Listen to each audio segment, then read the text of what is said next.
Olá, retomemos o nosso comentário bíblico utilizando por tradução a Nova Versão Internacional e estamos agora em Mateus, capítulo 4. Então Jesus foi levado pelo Espírito ao deserto para ser tentado pelo diabo. Depois de jejuar 40 dias e 40 noites, teve fome. Bom, eu acabei de ler o verso 1 e 2 do capítulo 4 do Evangelho de Mateus e nós percebemos o que aconteceu aqui logo depois de Jesus ser batizado. Jesus até aqui não havia operado, não havia realizado nenhum milagre. O primeiro de seus milagres que acontece depois desse evento aqui é a transformação de água em vinho nas bodas de Caná na Galileia, conforme relatado no Evangelho segundo João. Então, é, nós vemos que lá, né, é dito que assim Jesus dá o princípio a seus sinais, aos seus milagres. Aqui então, o que estava acontecendo com Jesus? Jesus estava passando por um período de preparação. É importante saber que antes de Deus enviar uma pessoa para fazer alguma coisa, para cumprir algum propósito, primeiro Deus prepara essa pessoa. Deus capacita aqueles a quem ele escolheu. E não foi diferente com o seu filho. Mesmo tendo origem celestial, Jesus se fez carne, habitou entre nós, né? Deus fez com que ele nascesse aqui, vivesse perfeitamente, e quando Jesus tinha cerca de seus 30 anos, ele foi batizado. Lembra que eu falei? Ele nos deu o exemplo, então temos que seguir os passos de Jesus. E depois, ele é conduzido pelo Espírito de Deus ao deserto para ser tentado pelo diabo. É importante nós sabermos que a tentação, ela não é o pecado, ela é uma artimanha, uma tentativa do maligno de promover na nossa vida o pecado. E é importante que a gente resista às tentações. E cada pessoa vai ser tentada por aquilo que ela tem uma queda. É como se o peixe, quando a gente quer pescar ele, cada peixe pesca, a gente pesca um peixe com um determinado tipo de isca. Tem peixe que gosta de minhoca, tem peixe que gosta de milho, tem peixe que gosta de outro peixe. É, tem peixe que gosta de camarão e por aí vai. Tem iscas diferentes para cada tipo de peixe. E assim é com o ser humano. Satanás e os demônios, eles atuam lutando contra o ser humano para causar neles motivo de acusá-los perante Deus, de fazer com que essas pessoas se desviem do caminho da justiça, do caminho da verdade. Então, se uma pessoa ela tem uma queda por uma determinada coisa, é justamente nessa coisa, né, como nós vemos nas cartas apostólicas, né, nas cartas do Novo Testamento, né, cada um é atraído e seduzido pelos seus próprios desejos ou pela sua própria cobiça. Mas enfim, nós estamos falando de alguém que não é um ser humano qualquer, nós estamos falando de Jesus, o Messias, Jesus, o Cristo, o nosso Senhor. E ele mesmo foi tentado pelo diabo. Agora, é importante a gente ver o que Jesus estava fazendo no deserto. Ele jejuou durante 40 dias e 40 noites. Então, pelo espaço de 40 dias, Jesus jejuou, que fica claro que normalmente as pessoas, quando jejuavam por dia, eles ficavam sem comer durante o dia e à noite tomava uma refeição.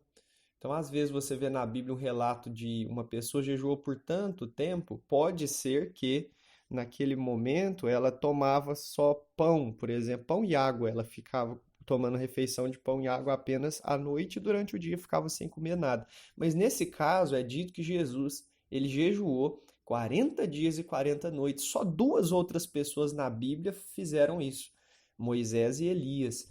E Jesus teve fome. Bom, então depois desse período de jejum, né, que era um período de preparação, Deus estava preparando ele para lidar com as coisas que viriam adiante. Veio ali Satanás ao fim desses 40 dias, ou durante esses 40 dias, mas veio Satanás ali, e nós temos o relato que Satanás fez no verso 3. Antes de eu seguir para o verso 3, eu gostaria de deixar bem claro uma coisa. Deus nos permitir passar por tentações não quer dizer que ele nos abandonou, muito pelo contrário, é uma oportunidade de fortalecimento. Quando Deus faz com que a gente passe por situações difíceis, Deus quer nos fortalecer para nos entregar responsabilidades maiores, porque nós somos fortes ao nos exercitarmos fisicamente. Então, espiritualmente também, nós somos fortes ao nos exercitarmos na fé, a nos exercitarmos na fidelidade à palavra de Deus, ainda que seja em situações difíceis. Então, é assim que a gente fortalece a nossa fé, resistindo ao maligno em situações difíceis. Então, verso 3 é dito assim: o tentador aproximou-se dele e disse: se você é o filho de Deus, mande que estas pedras se transformem em pães. Jesus respondeu: está escrito, nem só de pão viverá o homem, mas de toda palavra que procede da boca de Deus. Bom, Jesus então cita aqui uma passagem de Deuteronômio, né? Ele cita as escrituras, porque Satanás ele tenta agir, atuar na vida de uma pessoa nas fraquezas, né? E Jesus estava jejuando por 40 dias e 40 noites.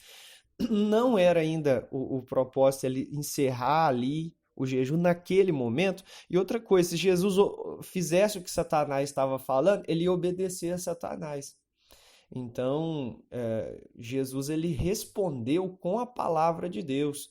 Jesus falou, Jesus respondeu quando Satanás disse, mande que essas pedras se transformem. Ele estava dando uma ordem para Jesus. E a gente não tem que obedecer ao maligno de jeito nenhum. Jesus respondeu, nem só de pão viverá o homem, mas de toda palavra que procede da boca de Deus. Ou seja, o verdadeiro alimento do ser humano é aquilo que Deus diz, e eu quero deixar isso claro para você. Se você quer saber o que Deus diz, leia as Escrituras, ouça as Escrituras. É importante isso. Faça isso. E praticando as Escrituras, aí você vai estar se alimentando. Ouviu a palavra, você recebe o alimento. Mas se alimentar de verdade é obedecer a Deus. Jesus estava se alimentando aqui da vontade de Deus, ainda que estivesse fisicamente com fome, já que estava com 40 dias sem se alimentar. Bom, mas aqui nós vemos que Satanás, então, ele não desiste, ele continua tentando Jesus. Então eu li o verso 3 e o 4, agora vamos para o 5. Então o diabo levou a cidade santa, ou seja, entre parênteses aqui eu estou explicando, Jerusalém, né?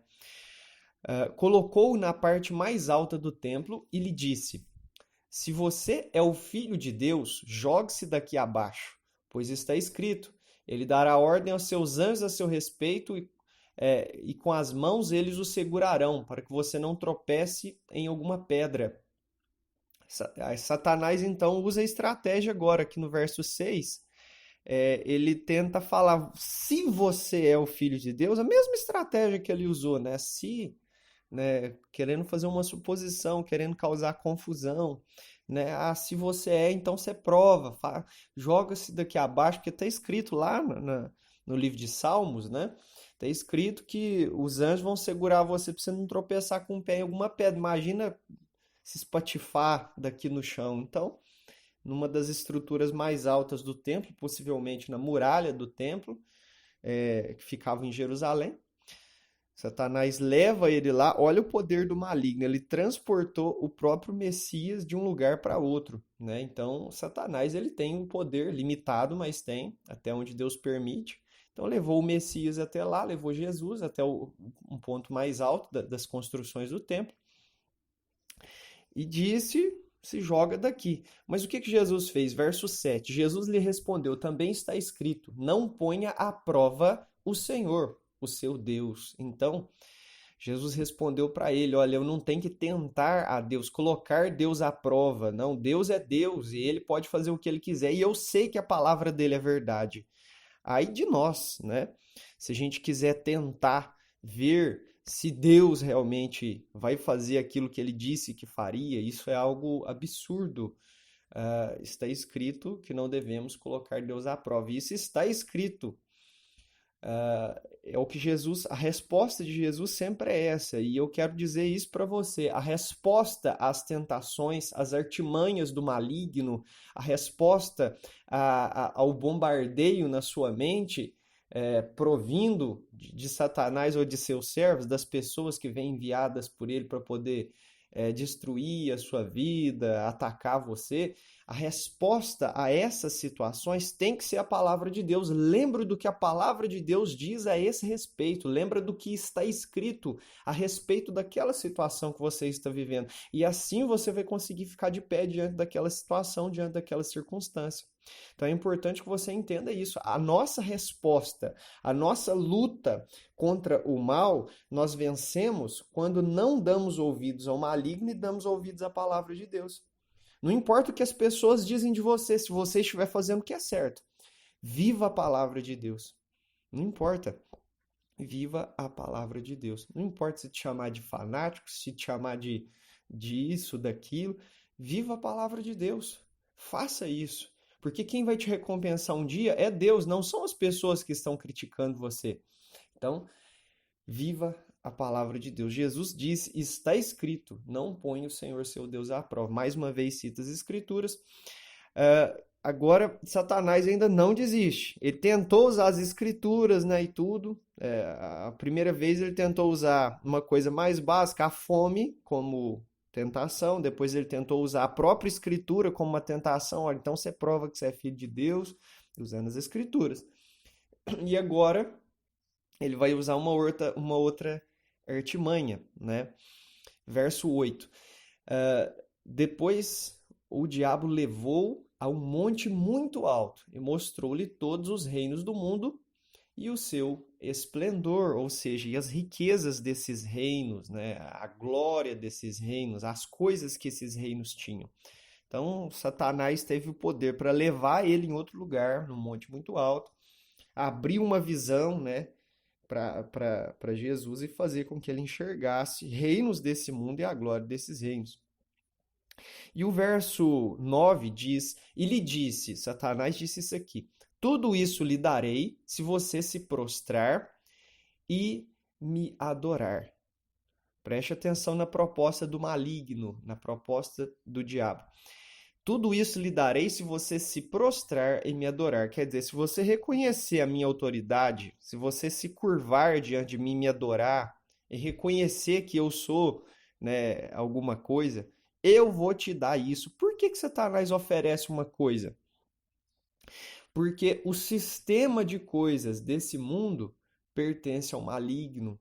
Você vê que o mundo em si, um mundo mundanismo, não o mundo natureza criada por Deus, mas o jeito de viver da maioria das pessoas desse mundo é um jeito maligno, porque o sistema de coisas desse mundo é corrompido, né? Há uma corrupção na humanidade.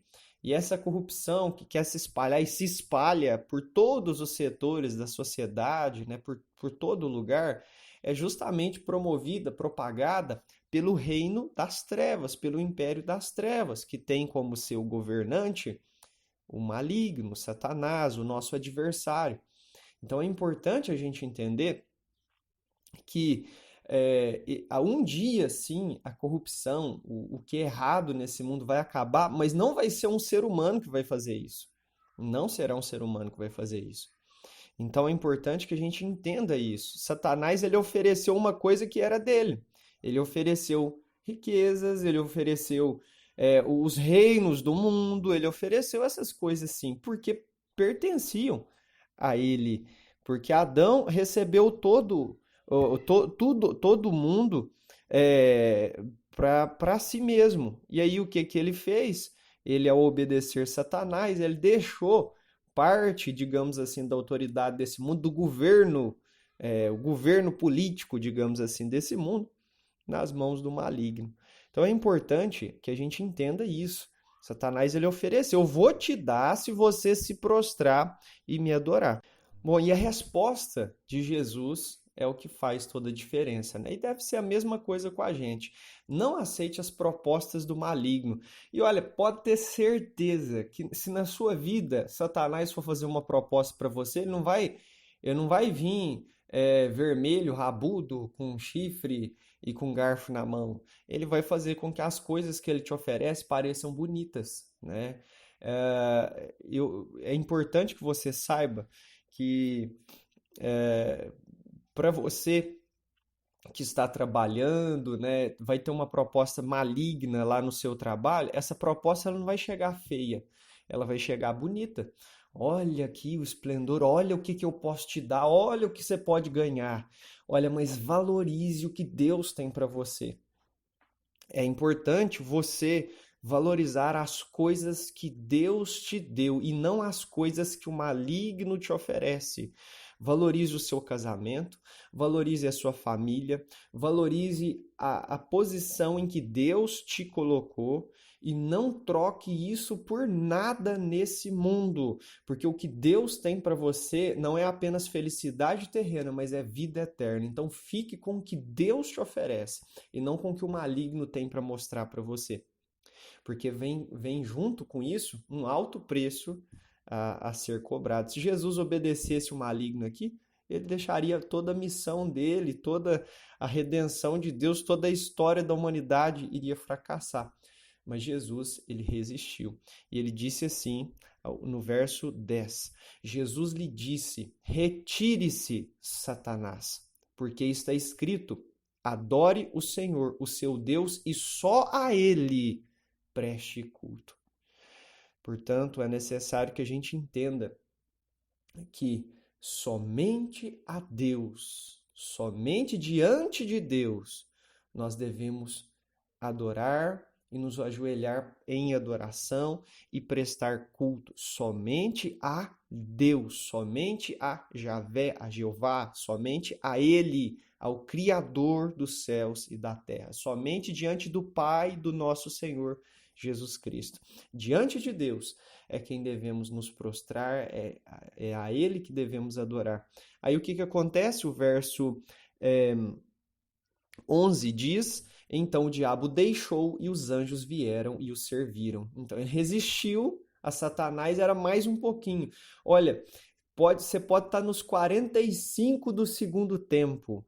Naquele momento, Satanás vem para atormentar você numa situação, numa missão, numa circunstância, e se você cai ali naquele momento, não adianta nada você ter todo o jogo, digamos assim, permanecido firme e fiel a Deus. Naquele momento você põe tudo a perder. Então, olhe para aquilo que Deus já te deu e não coloque tudo a perder por uma proposta do maligno. Essa é a mensagem dessa passagem das Escrituras. Jesus foi fiel em todo o tempo. E se Jesus resistiu ao próprio Satanás, ele estava pronto para tudo que viria diante dele. Então, é isso. As tentações têm por objetivo o nos preparar para coisas que Deus deseja nos entregar. E isso vem na nossa vida, essas tentações vêm de acordo com o que a gente consegue suportar. Eu não tenho coragem de chegar para o meu filho de 3 anos e falar com ele, Emanuel, esse é o nome dele, Emanuel, pega esse dinheiro aqui que eu estou te dando na sua mão, vai até o mercado e compra aqui 2 pacotes de arroz, aí você confere o troco na volta e cuidado com o carro na hora de atravessar a rua. Não tem coragem de fazer isso porque não tem condição de fazer isso. Então, quando Deus, mesmo eu sendo imperfeito, eu não tenho coragem de entregar uma responsabilidade que o meu filho pequeno não dá conta de fazer, de suportar, da mesma forma, Deus, nosso Pai Celestial, ele não vai permitir que a gente passe por tentações, ou muito melhor, né, do que nós que somos imperfeitos. O nosso Pai Celestial, que é perfeito, ele não vai permitir que seus filhos passem por coisas que não conseguem dar conta. Junto com a tentação, como está escrito, Deus nos dá a saída. Então é importante você saber. Resista às tentações, que Deus tem coisas maiores para te entregar. Deus tem responsabilidades para você assumir adiante. Então, resista às tentações. Essa é a mensagem de hoje. Nós acabamos de ler Mateus capítulo 4, do verso 1 ao 11. E até o próximo comentário.